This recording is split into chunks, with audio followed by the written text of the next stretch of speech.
You're listening. I just don't care. Look, if you're 300 pounds, then you are a monster, and I don't want you to talk. Ladies and gentlemen, welcome back to This Is a Work. My name is David Hensley. I am the owner and creative director of Long Walk Productions, and I am here to introduce your host, David Two Doggz Hayes. Thank you very much, David Hensley, and welcome to another edition of This Is a Work. I am your host, David Two Doggz Hayes, and with me, as always, my tag team partner, Shelby Death Ray Patterson. How are you today? I figured I got some bad news for you. Oh my God!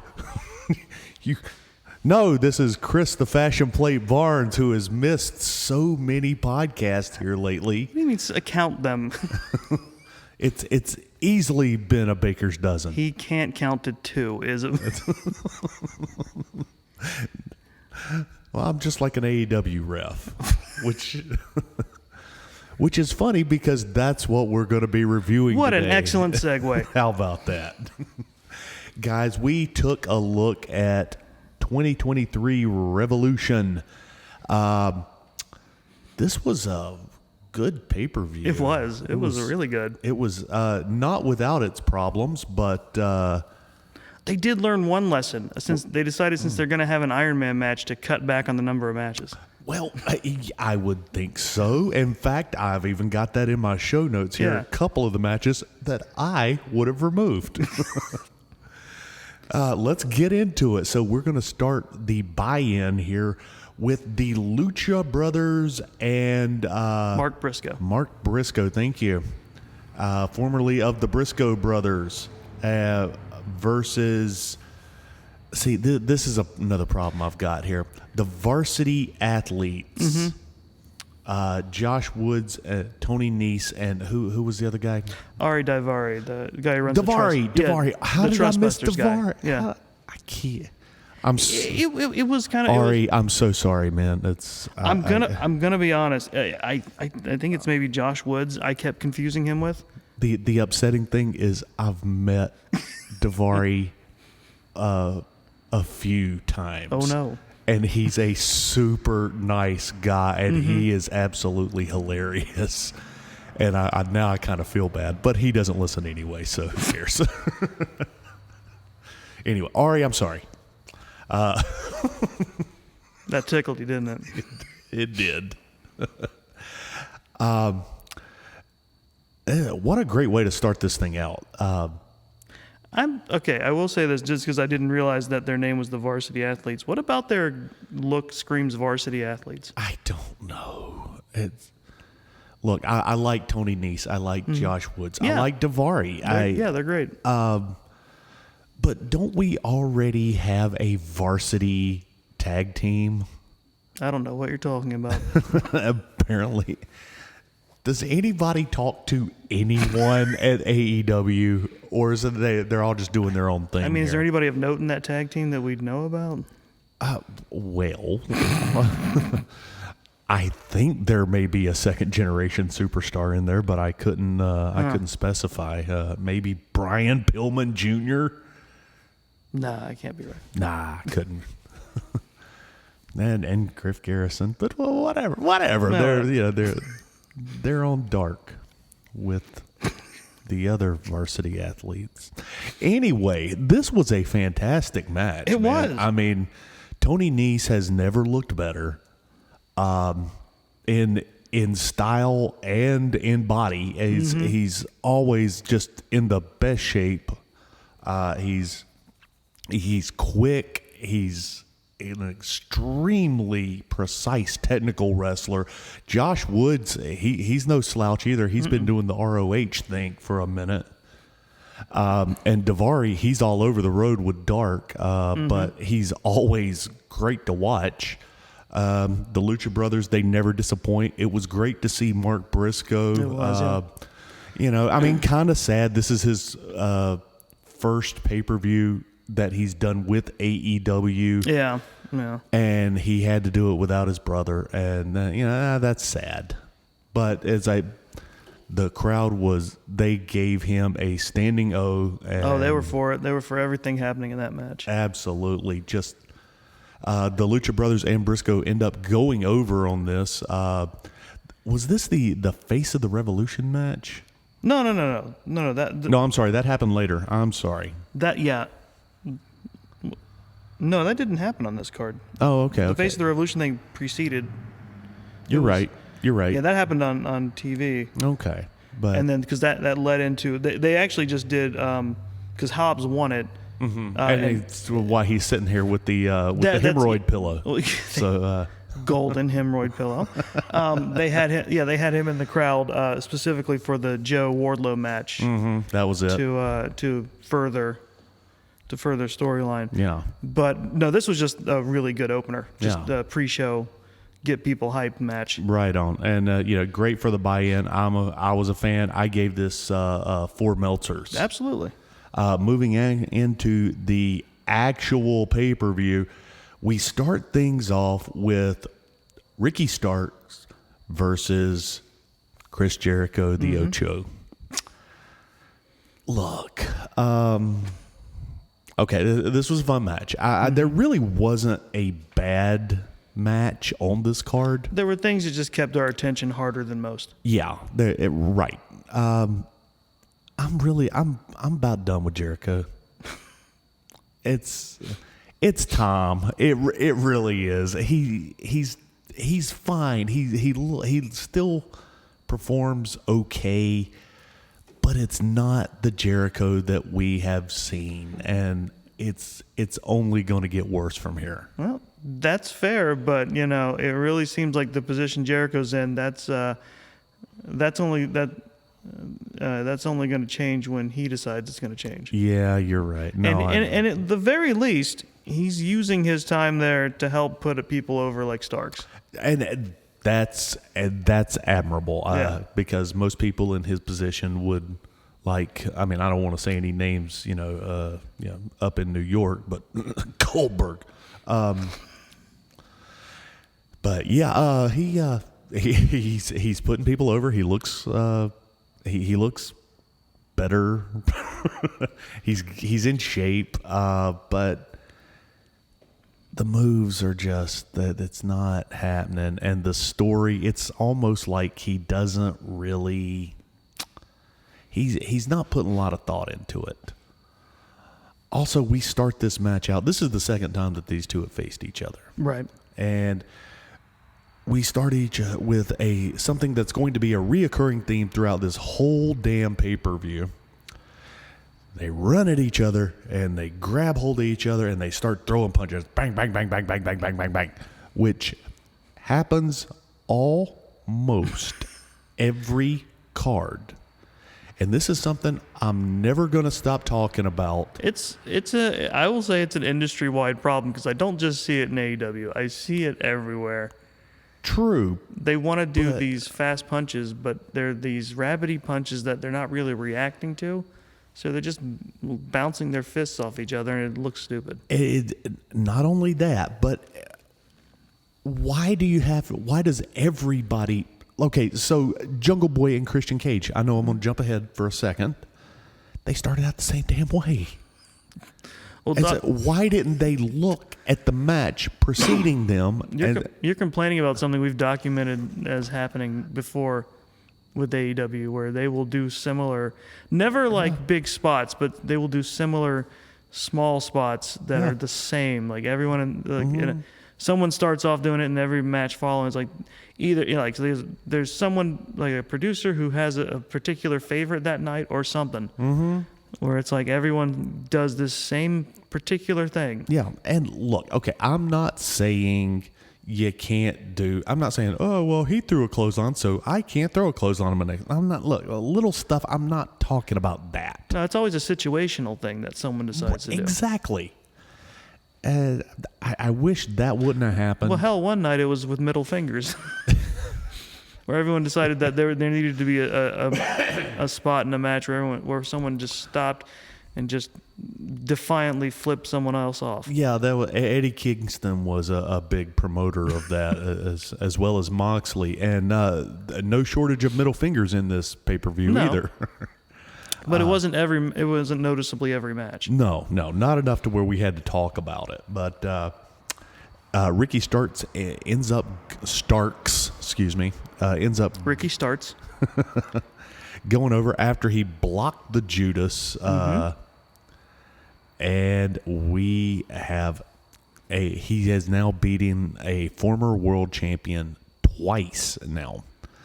I think it's time we start pushing Ricky Starks up to the upper echelon. He needs to be. I think they're broaching the waters on that. Yeah, that it's well past time. He's a great talent. He's a good-looking kid, and it's time for it. Right. He's great on the mic.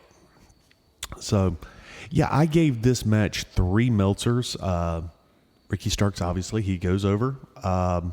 Moving into our next one, we have Jungle Boy Jack Perry versus Christian Cage in a final burial match. It's a trumped up casket match.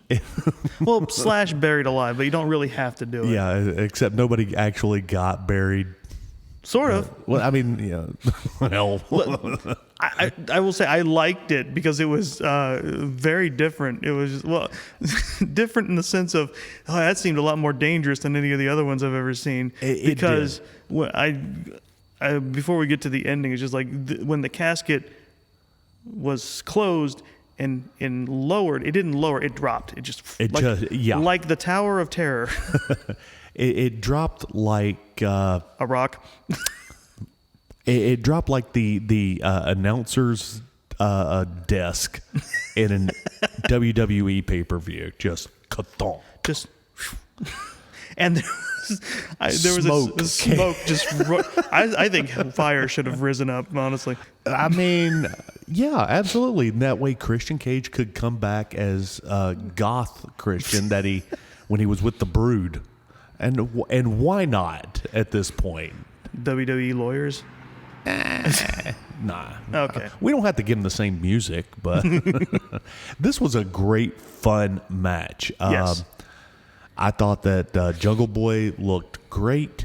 I thought Christian, man. They finally got to have the match I think they were meant to have sooner. Yeah, just because of all the injuries with Christian, and then Jungle Boy had a couple of issues, and then they had to drop back and punt a couple of times on the storyline. Yeah. And which really muddled this thing. And actually, this thing has been going on damn close to a year now. It's the same angle. I think it's definitively done now, though. Yeah, it's God. It needs to be, right. Well, at least this part of it. Yeah. Like this has, I mean, if this isn't the blow off to something, I don't know how they're going to top it. So. They can't go much further considering this is technically a mid card feud. So. Yeah, right. So,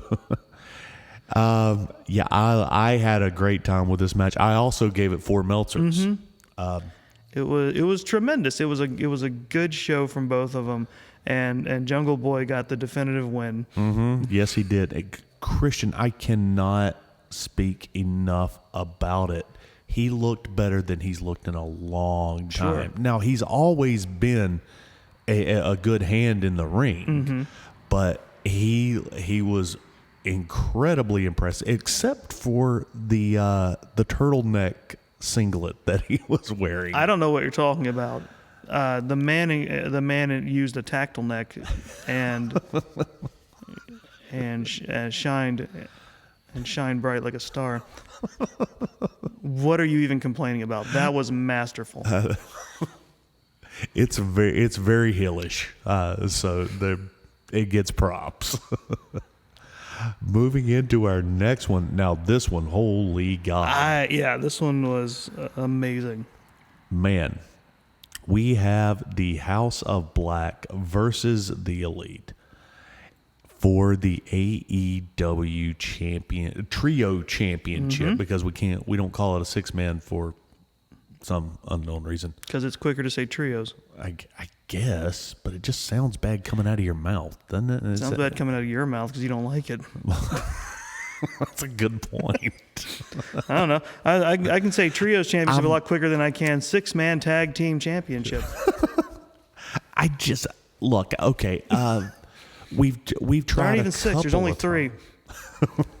we've tried to do this 6-man division before. In America, it's never super caught on. It's been it's something that was definitely is more entrenched in like south of the border, like Mexican and South American style wrestling. They I think because they do it to the fullest extent that the Elite kind of do it, where it's just like it is incredible spot mania. That's fair, and they've tried to do it in All Japan back when that was running around, and I think it's a mix of you need a very specific, well-developed roster to do it. You really do, and you've got to have teams that function very well together, and to be honest, that just does not happen at AEW. I think they might have gone ahead and brought them out to, to kind of make sure there wasn't too much pressure on the tag team championships. Right. Yeah, there's that. Which, see, now I love the tag team division. I think, it needs work just like everything else there, but it's just, you've got a full roster of great tag teams, and you don't need the 6-man. It's putting too much spice in the broth, man. It's gonna mess it up. Let's talk about this match you loved. No. No, one of my favorite points from this is Julia Hart, who's never really done a ton and never really looked that great in the ring, took a hard knee and bumped off the apron. Complete pro about it. It's actually one of the best sells I've ever seen her do since she got here. Even when she was doing the cheerleader bit, and it was dominating. But these guys were slugging it out. I was actually really impressed with Brody King, who I have not been impressed with the past couple of years. And he stepped up. He was shining. What do you think?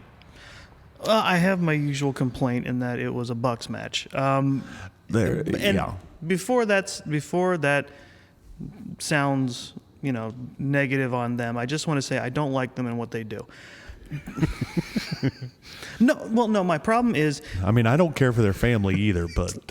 I was reeling in a little smidge. They've got children. Oh, my God. Can't stand them. Oh, I dug this hole myself.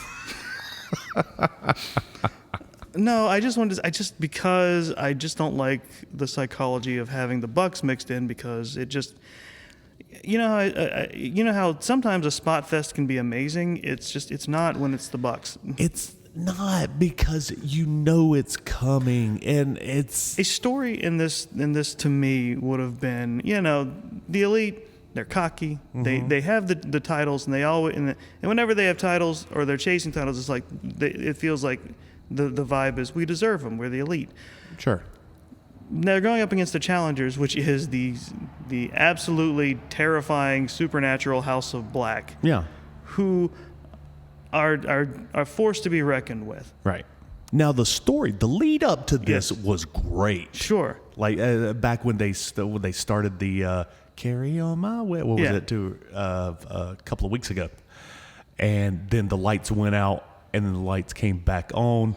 And the House of Black was standing behind them in that same shadow that they were usually in. And the lights went out again, and they were all laying there. And it's good stuff. It's excellent. The match I watched didn't see them feel as though they were any more than just another 3 guys they face off in the ring with. Yeah. I'm supposed to take the House of Black as a dark force, and they don't.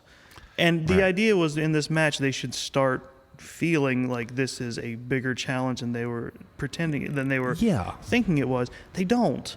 They really don't. They don't put over their opponents. And really, we're talking about the Lucha Brothers. We're talking about Death Triangle. I mean, and both of these are just crazy stables that should be feared. Right. And it's always the same thing. Look how goofy we are, and even though we're the heels, but we're not backing away from these guys. I don't know if they were even meant to be the heels in this match, but they were to me. Yeah, they're always the heels to me. They're always gonna be, especially after. Well, you know what? I'm not even gonna go back that far, but well, I think I said it when we were watching it. It was like, hey, the House of Black won, go Satan. I was like, right. That was my feeling. No, this is a tremendous match. It was. Honestly, my favorite tag match that was on this card. And I don't exactly remember the finisher. Do you remember how it went down? The Julia Hart bump was how... It was starting to go Omega... home. Well, okay, see, Julia Hart had gotten on the ring steps once to distract someone. She did it again when Omega was going for his knee. Mm-hmm.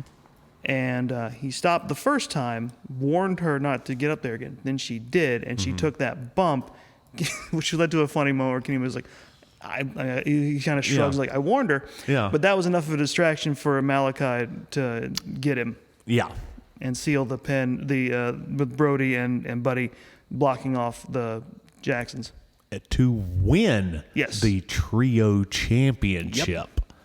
Fantastic stuff, guys. If you want to see a tag match, go see this one, even though I don't like this roster. The children are small. Did I tell you about that? And I still don't. I think we were going to talk about the women's match next. I don't like the Bucks women either. Oh my God! They dress the same. Did you know that?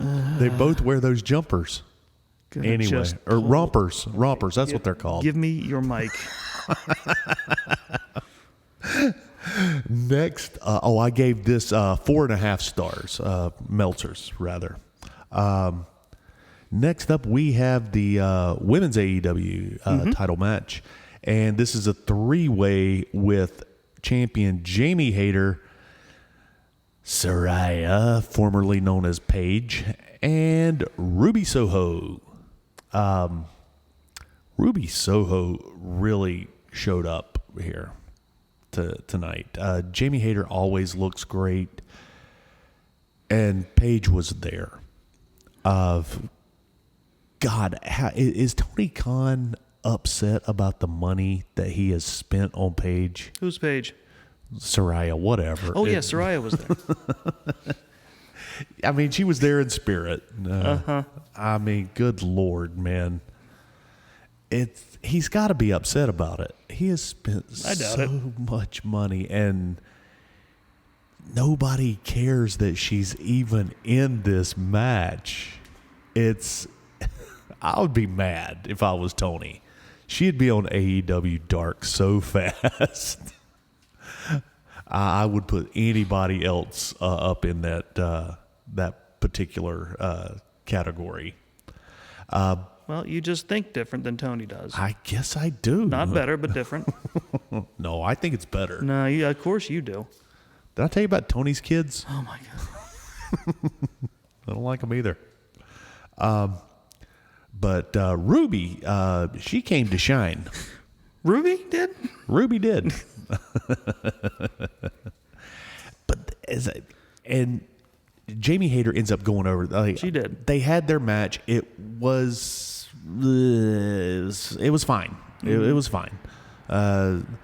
Nothing great. Nothing spectacular. It was a women's trio match, and it wasn't a trio match. Well, a 3-way dance. Okay, there we go. And Jamie Hayter retains her title. The story that they're trying to write here is so convoluted. It's difficult to keep up with. Ruby just, after the match is over, she's standing there with Hayter and Baker, and then she just, bam, goes heel on everybody. Well, apparently she did a good promo about it on Dynamite. I didn't see it, but apparently it was really good. Yeah, I haven't watched it yet. I'll probably watch it tonight once we're done. So I hope this works for her, and I hope we're done with that story because, good Lord, man, that's this whole women's roster. All of their stories that they're trying to put together are really convoluted, and they feel like they're just fly by night. It feels like Vince is in charge of the women's division. I wouldn't go that far. I would not go that far. Well, I mean, Vince without the budget. I wouldn't go that far. No, you really? No. When's the last time you watched Dynamite? I don't. Well, okay, now anyway, so I saw what I saw, and what I saw is not what you described. No, I'm talking about the story, the lead up to this match. Okay. It's very convoluted, and it just feels like they're writing it a couple of minutes before they go out there, and there's, I don't know, it's not working for me, but not a terrible match. No, I gave it 2.5 Meltzers. Jamie Hayter retains. Jamie always looks good. And Saraya again was there. Then we're going to move on to one of my favorite matches. It was really good. Hangman Adam Page versus Jern Moxley in a Texas death match. Now, they went by the NWA rules of the Texas death match. Oh, yeah? Which is the tap out or 10 count. Okay. I didn't know those were NWA rules. Hell, I mean, Oh, it's like we were talking yeah. about. You said like everyone does a Texas death match differently. It's just slightly different. Like some people will do it, and I believe they did down in WCCW with Von Erichs. They used to do it where you had to get a pinfall, and then the 10 count started. And if you didn't answer the 10 count, then you lost the death match. So it always changes. So it's wonky. But Texas death matches are usually don't disappoint, and they did not in this case. Moxley gets color really early. And once again, they ran at each other, and they're throwing the punches and the. He bleeds like he's gonna win prizes for doing it. I know. They go out into the crowd and. Well, you pinpointed it. There was a point where Moxley went under the ring, and well, it was supposedly to look for a weapon, and I think you called it that he was like you did it to bleed himself so he had more color. Yeah, because he came up, 50 times bloodier than he went under. Yeah, he did. He had a little bit just kind of going down his right eye. He rolls under the ring. He's a Crimson Mask. Yeah, and I had a lot of fun with this match. Moxley ended up tapping out. He did for this, which is so rare. That's because Adam Page lived up to his name. Yeah, and hung him with a chain. That's after barbed wire was wrapped around various things. People were thrown into barbed wire boards. There was a chair wrapped in barbed wire. There were brick spots. I believe. Was it Moxley that tried to break his hand? Moxley put Hangman's hand between two bricks and stomped on it. Yeah. and I know Moxley got hit with a brick. I can't remember when, but I know Page had it. That actually was the retaliation from the brick spot. Yes, was to hit him with. Mm-hmm.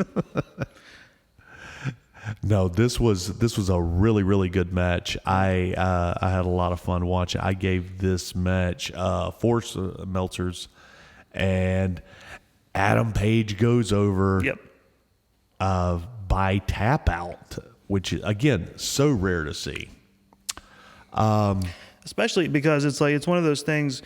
where it's a definitive decision, because it's like, it's for a guy like Moxley, they could easily want to protect him by having him pass out. Yeah. By doing the tough guy thing. It was like, he lost, but he didn't tap. And it was like, no, Moxley tapped. Yeah. Now, I mean, it wasn't the straight up, oh my God, I'm in so much pain, pop, pop, pop, pop, pop tap. It was the fingers, just the ding, ding, ding, ding, Well, ding. sort of. I think it was the idea of like, he realizes like, if I don't, it's like, I have no way of getting out of this, and I have a chain wrapped around my neck. Fucking fine. There, I give, let me out. It's like, I guess the only other option is or death, so fine. Which I'm wondering when this spot is going to happen. It's coming eventually. You've seen this in the UFC a little bit, where the ref is on the wrong side and somebody will tap, but they'll tap the other person, and they'll like start to loosen the hold.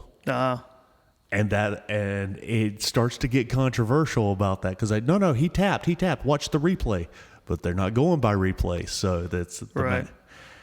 It's just a matter of time before this spot actually happens, and I think it's going to happen in AEW, because they wouldn't do this in WWE.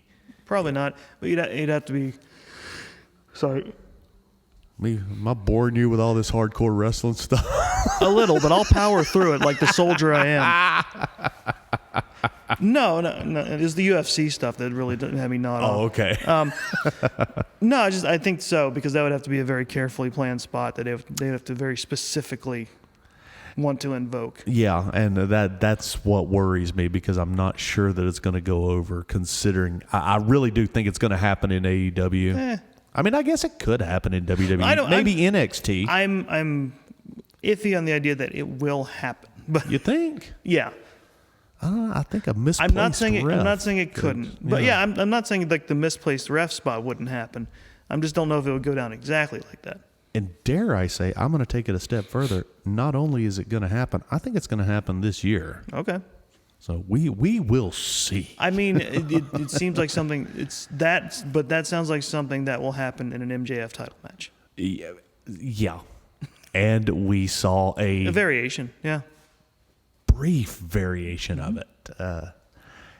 So we're going to move on to our next one here. We have Wardlow versus, our TNT champion Wardlow.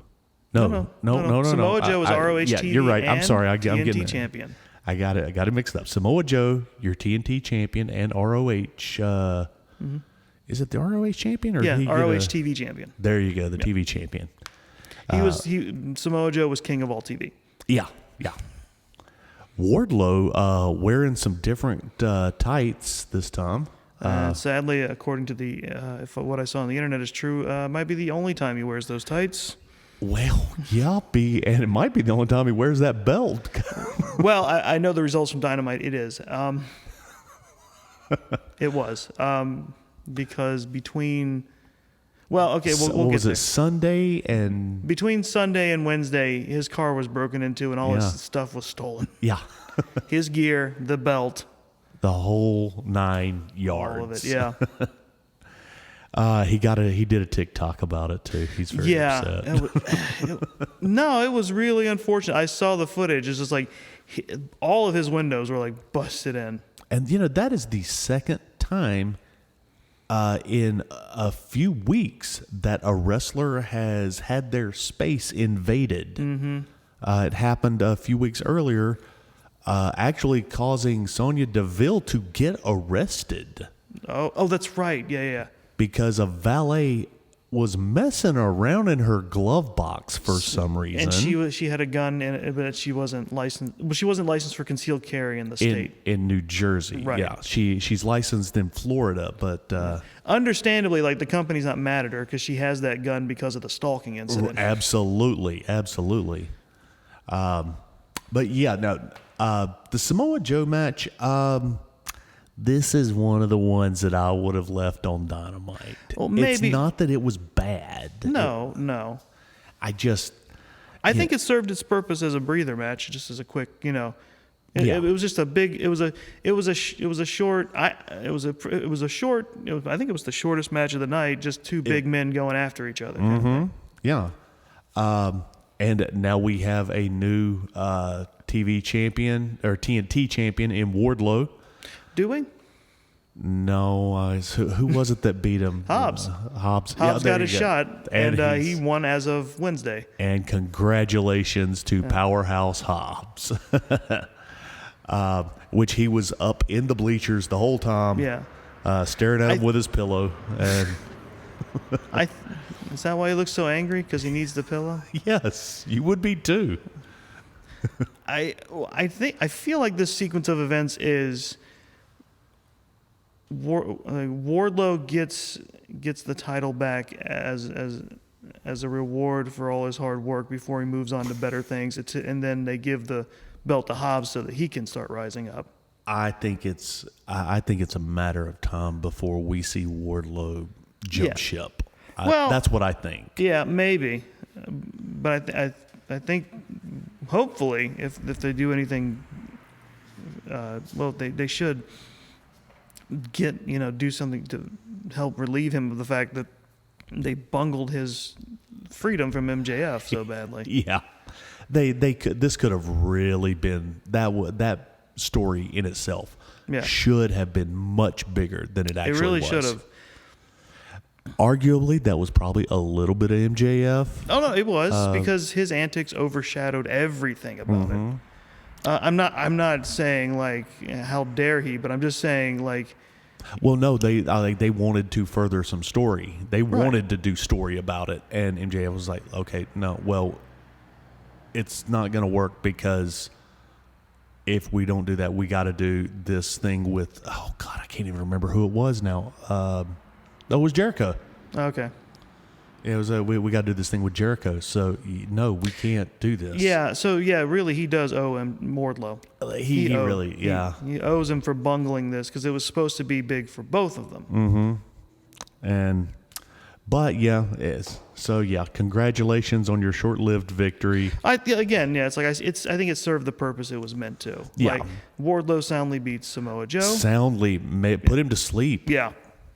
And then Hobbs gets his rub by getting a chance at the run with the championship. And there you go. Yeah. So everybody's happy. Yeah.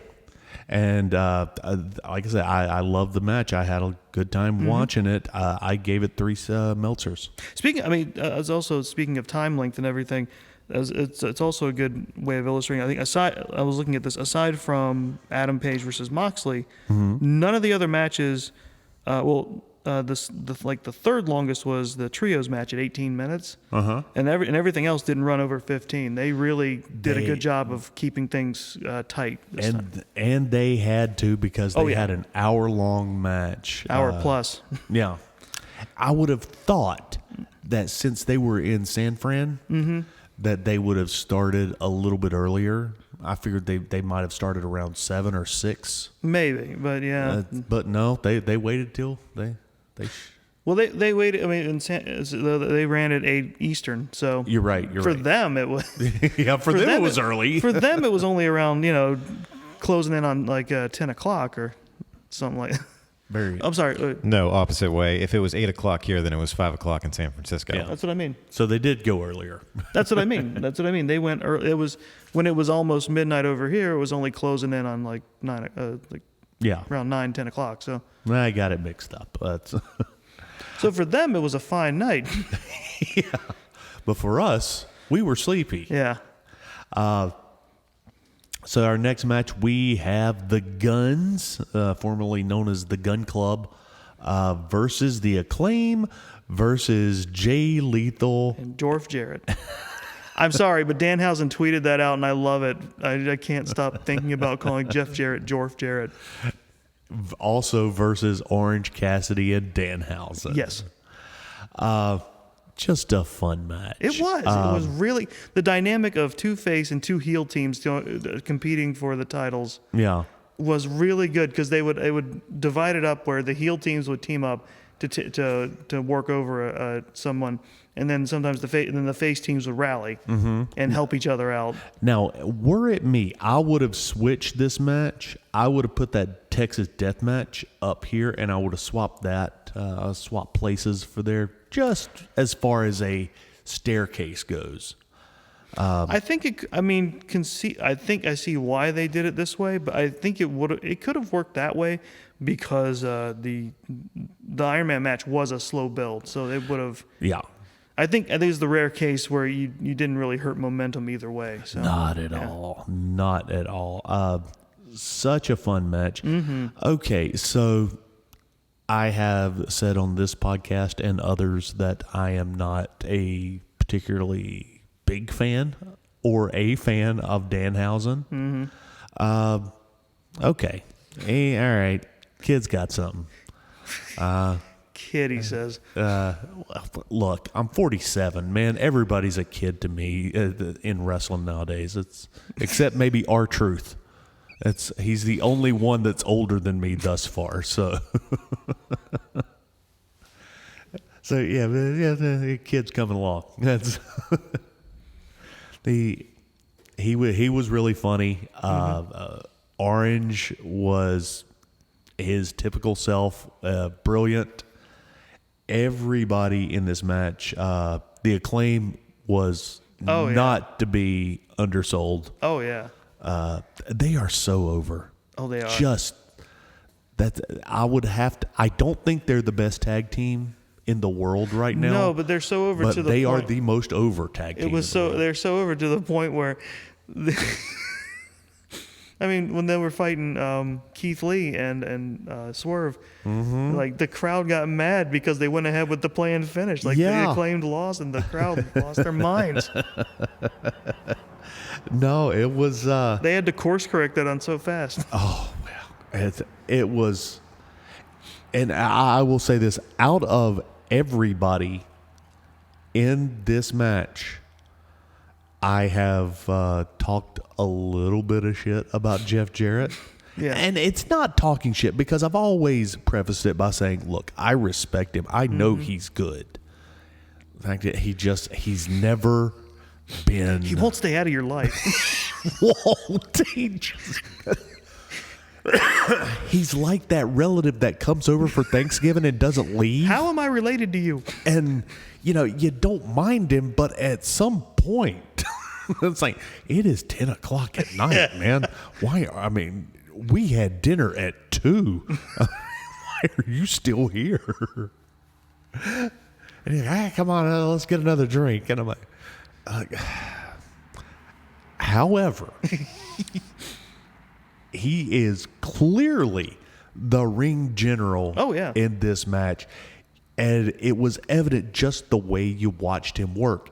You could see him quarterbacking everything, which is why I think this match went the way it went. Mm-hmm. It was fun. It had its funny spots, and it had its let's go off script a little bit. Look at me, I curse you, but still, it was a very. I dare say it was as close to a perfect match as you can get as far as a tag team 4-way dance. Oh, sure. And it did something very important. It gave the Guns a definitive win. Yes, it did. They got a solid win. They looked good doing it.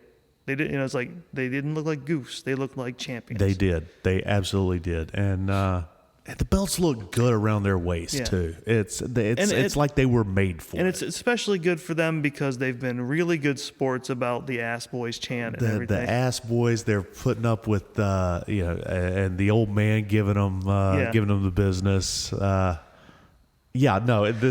was really to bring up Danhausen again. I saw a tweet after I think that it was Monday when after the match, and he said, last night the ass boys were the Guns. Yeah. Like he gave them their props on Twitter. Yeah. And so, the Guns retain. Fantastic match. Mm-hmm. I gave it another 4, which seems to be the standard for AEW. Their 4's all down the road here. And now we come to the main event of the evening. And boy, was it. Let me just tell you, I have seen a lot of Iron Man matches.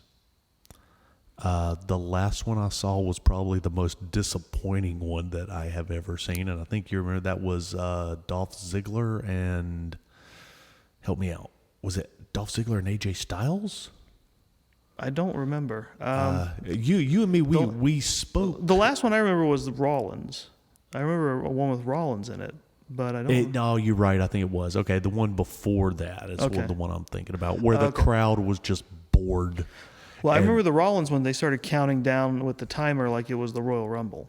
That's what it was. Okay, yeah. That's what it was. That one Okay. was, yeah. And I don't even think that was that a full hour? I don't know if that was even. I think it full. was an hour. Okay, yeah. all right. Yeah. This was the absolute best Iron match I have ever seen. And Yeah, it was all right. No, it was great. dare I say, this may have been the best Iron match in the history of wrestling. I don't know about that, but I will say one of the things that lends itself to how good of a match it was, it didn't feel like an hour watching it. No, It did it not. flew by. It Like really did. we were watching and we were into it because they started it slow and then they picked it up and they did their thing and you turned around and you looked and 45 minutes have gone. There's only 15 minutes left and I'm like, holy shit! What? Yeah, they paced it right because the first part of it was the anticipation of who gets the first point. Yeah. Who yeah. gets the first pin or submission? Who scores first? Right. That they wanted that to set the tone. Now they kind of goofed that because there was some problems with the scoreboard. All right. Well, there was a miscommunication, and then it wasn't super clear that one of the points rewarded why it was rewarded. Yeah. Because there was a DQ on MJF. on MJF on Danielson's behalf. Yeah, for the nut shot. But it wasn't super clear that it was called as a DQ. Yeah, and that was partially the ref's fault too. A little, yeah. But again, I've made this comment. There's only 5 good refs in the world, so what are you gonna do? But aside from that snafu, once it was sorted out and they kept going Just fantastic. straight man. on through to the finish, it was fantastic. Should we talk about the controversy? Go for it. So, at some point they go out into the crowd. Yes. And they're working out there. This is legit controversy. Yes. Yeah. I didn't realize because I didn't find out about this till later on Twitter. So they're heading back towards the ring. Like Danielson's back towards the ring. And no. I know exactly what it was. This was like early. They squared off, and MJF left the ring, took a powder. He got and he was just interacting with the fans. Yeah. He jumped over the barricade. He was just, working the fans at ringside, and he Casually, yeah. grabbed a cup from a lady, looked down, and there's a kid there with an her AEW. kid. Yeah, her kid, yeah. And he just tossed it on him. Flings the cup, then does that and gets back in the ring. Yeah. That was not a planned spot. Well, I'm gonna disagree with you. I have because I've heard. Well, let's tell what we know first, and then I'll tell my part. I would be partial to believe that they were told he might do something, but did not know exactly what. Yeah. And I'm betting she did not like that. What happened? He tossed the drink into this little kid's face. And I think it was water. It was water. It was water. They claim it was tequila. It was like, yeah, but then that's admitting that you brought alcohol in from the outside. Like, Well, they sell that. they- Okay. Okay. See, no, that kid did not react like he got hit with alcohol. See, that's one thing. Yeah. Like, I think, once a kid realizes he's been hit with something other than water, it's a harder reaction. Plus, any monster that would have tequila and ice is just. Oh, is this where you've got CPS like dialed and you're just waiting for the last digit? Yes. But also, like, what stadium is selling a glass of tequila? They're going to be selling you $16 beers. Oh, it was $32 easily for that, and this is San Francisco. They're going to give you tequila, Or maybe they won't. I forgot, this is California. Maybe they wouldn't do that. I'm just, I mean, how much is a mixed drink going to cost at a stadium, and how much are these? I can only imagine. How much are these wrestling fans going to spend? If they're going to buy something, it's going to be a $20 Bud Light. Yeah, so I don't see many of them walking up and going, yes, a full glass of tequila with ice? Yes, with ice. yeah, that'll Sure, be I have no- $130. Sure, I have no taste. Put ice in there. I don't even drink, and I know that's stupid. And, well, see, I've been watching. Yeah. I've watched this thing back and forth a few times. This woman basically handed him the cup. I mean, that part I get. Like I said, I think she was thinking, like, if this is like if MJF's going to do something, it's like it'd be throw it on her. Yeah. I don't think she expected the kid. Yeah. But of course, MJF in his finely tuned be an asshole senses is Yeah. like, hey, there's your kid. I think it was a word. What was the kid's name? Andre? I don't know. I did not know his name. I was like, I think MJF has a comedian's mind in the sense of like I've heard Conan O'Brien explain it. Like the essence of his comedy is, what's the worst thing I could say here right now? Yeah. It's like which is I mean something that leads to very funny avenues. And as a heel, it works too. It's like, what's the worst thing I could do here right now? Oh yeah, hey kid. Yeah, I'm pretty sure that kid's name was Ice Cube. I can't say anything. I need a ride back home. Oh my God! Would that make his mom the cave bitch? Huh? Up top. All right, but I'm doing this reluctantly. That's awesome. No, so anyway, That's the controversy. I think that it was a work. I think the kid was in on it.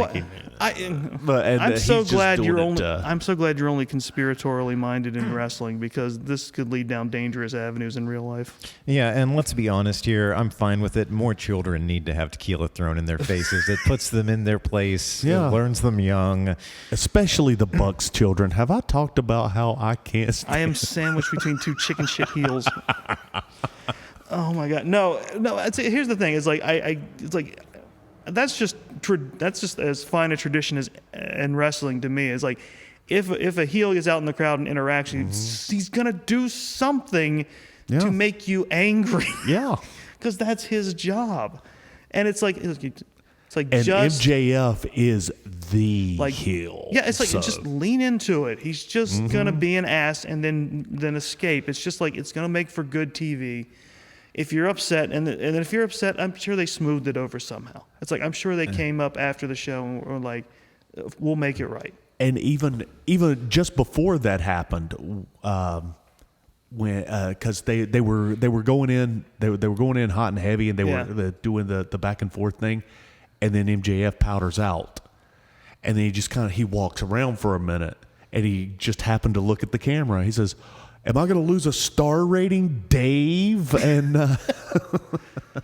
which you just got to love that, because he's taking a powder, because Meltzer has done shit like that before. And plus, I'm sure it's Tony Khan afterwards who probably told that woman, "I'm very sorry about your tequila. Here's a bump of Coke." For the kid. For you and the kid, yeah. Because honestly, like, I think more children need cocaine. It learns them young. I mean, really? You used to it be puts them worried in about their saying things place. that would get you in trouble. Can I talk about Private Party? No. Not until you can tell the difference between them and the Street Profits. Jesus, Barnes. You know, there's edgy and then there's just offensive. I don't even want to talk about it anymore. This match. If I go back Or any less. If I go back and find the time codes, will you just drop in here every time he's made the Street Profits Private Party joke? We don't have that kind of time. Okay. All right. Sorry. No, I cannot tell you how much I love this match, about how they took us on a roller coaster. They did. They started slow. They picked it up, ran real fast, took a powder, slowed it down for a little bit. Mm-hmm. Went outside the ring, battled it out for their threw tequila at a kid, took a powder, slowed it down, got back in. Started selling, started working it, started slowly began to build up bigger moves. Started working injuries. I think the one of the defining moments of the match for me was when it's near the end and they are slumped over each other in the middle of the ring. Yeah. And they get that shot. And Bryan Danielson, God damn it. Bryan Danielson, it looks so happy. He's in his element. He is just absolutely almost overjoyed. And then on MJF, and he is practically crying. And this is another thing. I don't want to do this no more. Yeah. This is another thing about it. I've been gushing about MJF this whole match. Guys, I am not taking anything away from Bryan Danielson. He's so smooth in that ring. It's like he never lost it. These are the only two individuals in the world that could have pulled off a match like this. Especially that ending sequence. That ending sequence was genius. Just incredible. The end of the match comes down to 3-3. And they're doing all the different pin attempts. And before I talk about that, I should also do that. MJF did the video game thing, and after he got the second pin, he went and pinned him a second time. I happened to mention before, like that's one of my favorite heel things to see either attempted or succeed at, which is it's the smart thing in a match like this. It's like you get a pin, go for it again. Yeah. They might be down and just enough, and he did. And went for it a third time. Yes. And just a beautiful piece of work. We come down to where it is tied, as you probably would have thought this is going to go. Just the way they built it, you knew it was going to go this way. And it's a draw, and the crowd starts to boo. And then Tony Jabroni comes down. Tony Schiavone. What did I say? I'm not going to do this bit. He walks down. He's like, okay, Tony Khan just said, and he's like, Tony Khan said he's not letting the match go down this way. We're going to sudden death. And so here we go. They've got oxygen there for. After the match, MJF was on his back getting oxygen. Yes, because he he was incensed because he had managed to make it. He was holding out until the timer ran out, and then he was like tap tap tap tap tap. Yeah, and then he tapped, and it's like in the that's crowd, which is what we were talking about earlier. Oh yeah. And which made Bryan think he won it. Yep. And then and the crowd knew it was still a tie, and they were pissed. Oh, they were so pissed off. So he ends up throwing MJF out of the ring. MJF is out there. He goes out there to get him, and that's when MJF uses the oxygen tank. Fucking clobbered him. Clobbered him right on the cabeza, and rolls back in the ring and puts the label lock on him. Oh, that's right. And I can't remember the exact sequence, but before the original end where it was still tied, that whole sequence of MJF trying to cheat, getting caught. There was the title belt. It was the title belt. Started with the title belt. He was going to hit him with the title belt.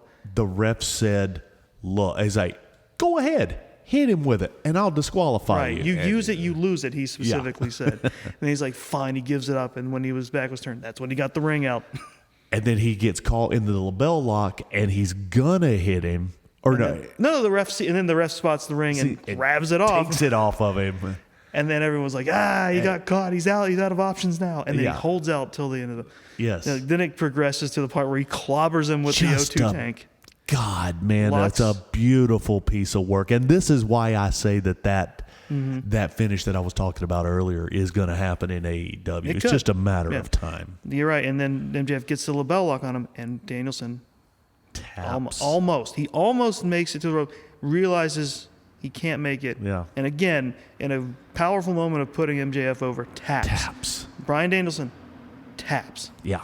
Because he knows, well, first of all, as Danielson knows he's had his run. Right.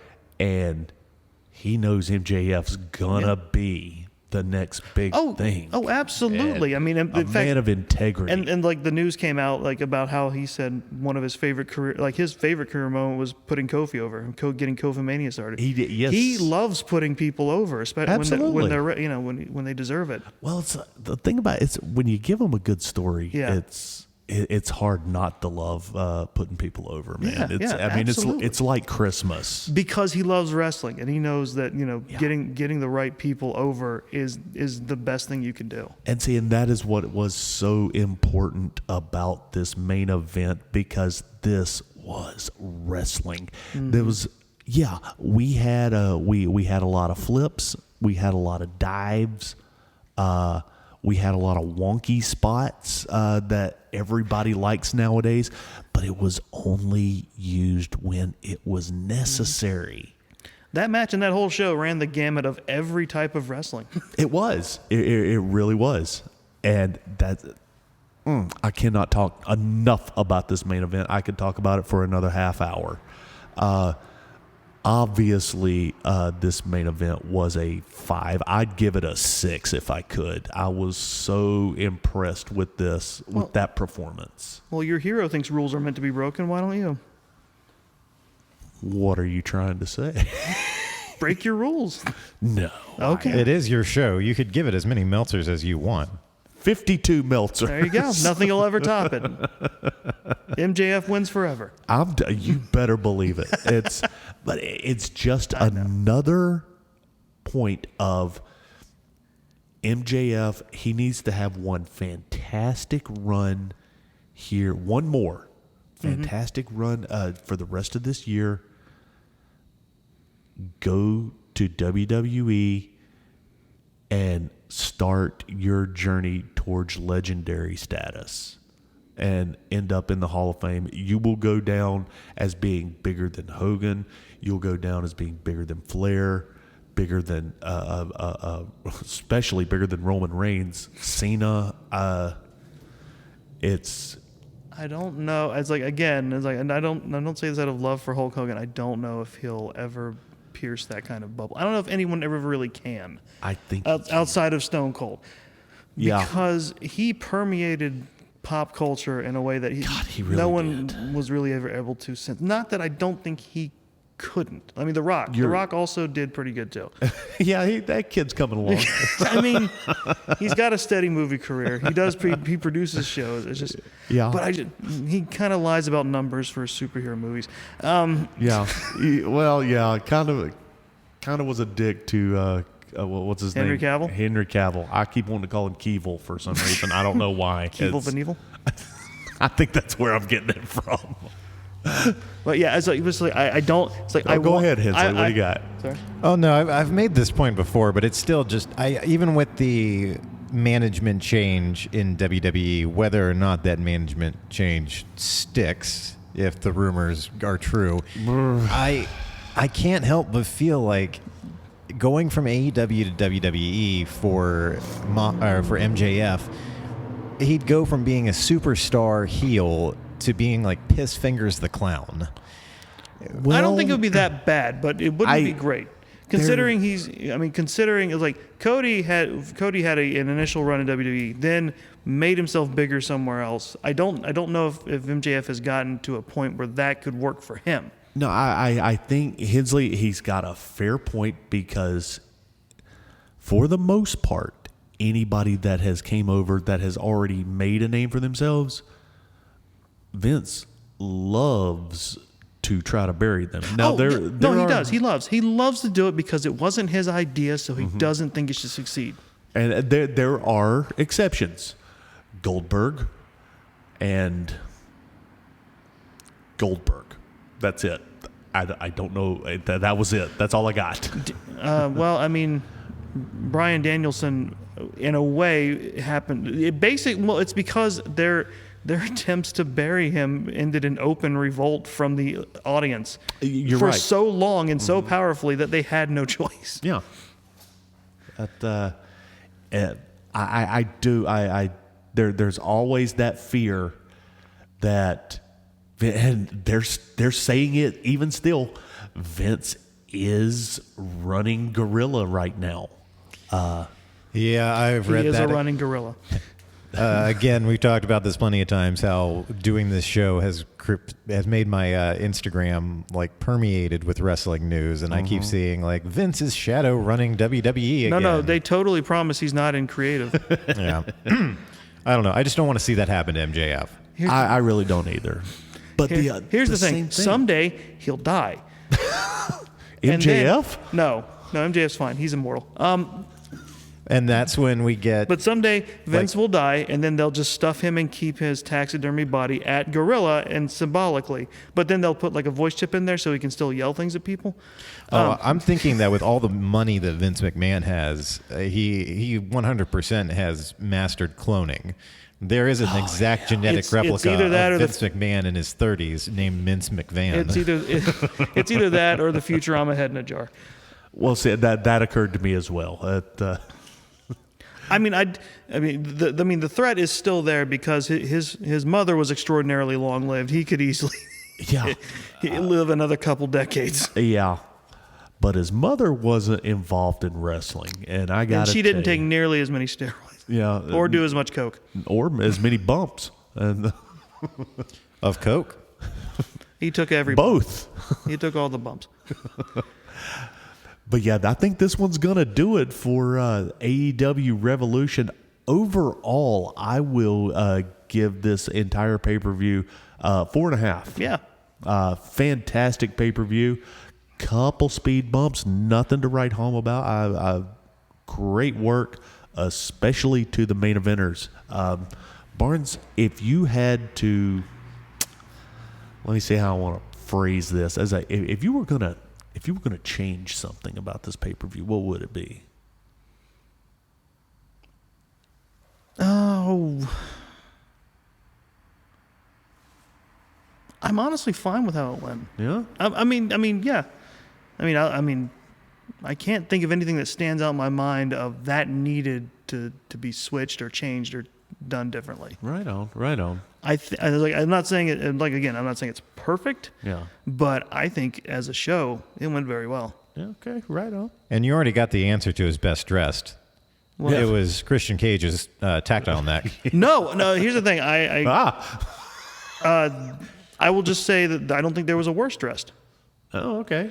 I think everyone had a pretty good outfit that either suited the match or looked good on them. Yeah, they don't do too much over the top. No, I just thought everyone looked pretty good. Yeah. No, I agree. I don't. They don't go super extravagant like WWE does. No. With the Seth Rollins with the big cartoon red boots and those are a real thing. He didn't just have those out for that. That's a real fashion thing that happened. Yeah, I don't doubt it. They're real. They're a real thing that they want people to wear. And I'm not surprised that as soon as Seth Rollins saw those, like, I need those so I can wear them on TV. Yeah. But no, I thought everyone looked great. Like the tag match especially. Everyone was coordinated. Wait, which one? The 4-way tag match. Okay, all right. Everyone was coordinated. The Guns had a good unified look. It was I didn't. Again, that is so important to me. Danhausen and Orange Cassidy. They synced up. They did. They did. Like they were both wearing black denim. And it was because of that I actually added them to my stats as a real tag team. Yes. So. But I think it went really well. There's nothing that stood out, and even the people who wore plainer stuff, they wore it for a specific reason. Like Jungle Boy was in a Buried Alive match essentially, right? So he it was comes out in jeans. Yeah, and same with Hangman Page. Hangman. Well, he had slightly different tights this time. The outfit with the snake. Yeah. The snake started coming off. That's sad. Yeah. That was unfortunate. And then Mox was dressed as he is because he came to fight, and just everything looked good. Absolutely. Yeah. Absolutely. David Hensley, what do you got? Oh, man. Well, we missed an entire month of Long Walk Talks because we were all so busy. I thought it was because we were too controversial. Well, we're about to get more controversial whenever I can get you, me, and Stan together in one room. We're going to have to combine your month with his, which should be fine. Oh, no. Yeah, No, it's not. the controversial opinions of two controversial people. Why am I being punished? because your opinions are too controversial. That is not true.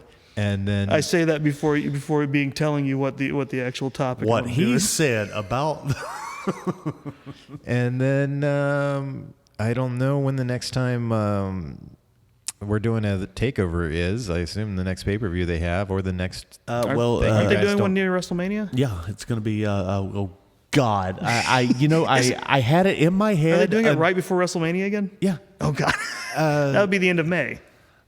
I had it right before you asked me. It was in my No. head, and it's gone It's April. now. It's early April. It's late March, early April. Yeah, it's April 1st. Time is an imaginary construct. And yet we're governed by it. And then you and Shelby are going to be doing a rewind sometime this month, aren't you? Possibly, yes. Yes. Okay. It seems like that's supposed There's a whole lot of possibilities. There's a possibility that Long Walk Podcast might continue with more podcasts in the future. There's a possibility we might not. have less. Yeah. So stay tuned to find out if we're going to stay on the air. Yeah, that's Your guess is as good as ours. Man, y'all are bad at building suspense. and that's our MO. Yeah. Your guess is ours. Long Walk Podcast. Yeah. It's your fault for listening. Yeah. Doggz, if people want to reach out to you online or follow you online, where can they do that at? You can. I've changed my Instagram to a private account. As if you want to hit me up, you can send me a friend request there, and I might let you in there. When you gonna approve mine? What? I've been very busy, Barnes. I can't. That's about it. Okay, You you're can going get me to tell on TikTok because I argue a lot of wrestling on TikTok, and that's at username 2Doggz. Heading is This Is a Work. All right. Chris, if people want to follow you or reach out to you online, where can they do that at? Well, they can join me on Twitter, where I, like everyone else, have been watching public exit interviews from employees. Fantastic. And are you going to tell them what your handle is? No, they can discover it on their own. Okay. Put some detective work in there, listeners. I'm not going to make you work for it. People have said that about me before. If you want to follow me on Instagram or TikTok, my handle is @DBHensley. If you want to keep up with the podcast on Instagram, you can follow @LongWalk Podcast or @This Is a Takeover. And on Twitter, it's @LongWalk Podcast or my personal favorite, _pod. This pod. If you want to keep up with Long Walk Productions, you can visit us online at longwalk.us. To see more of our original work or hear past episodes that are no longer streaming, you can follow the YouTube links in the show notes. Thank you very much for listening, and if you enjoy this show or any of the shows on the Long Walk Podcast Network, make sure to leave us a rating and a review on whatever platform you are listening on. And once again, I want to thank everybody for listening. I believe our next podcast will be WrestleMania. So stay tuned for that, and that's going to be that's always a big one for us. So for David Hensley and Chris the Fashion Plate Barnes, this is David 2Doggz Hayes saying, guys, you got out of bed today, you had a job to go to, you have someone that loves you when you get home. Folks, this match is over and you just won via pinfall. Thank you for listening to This Is a Work. I just want to say Jorf Jarrett again. I need a wrestling name.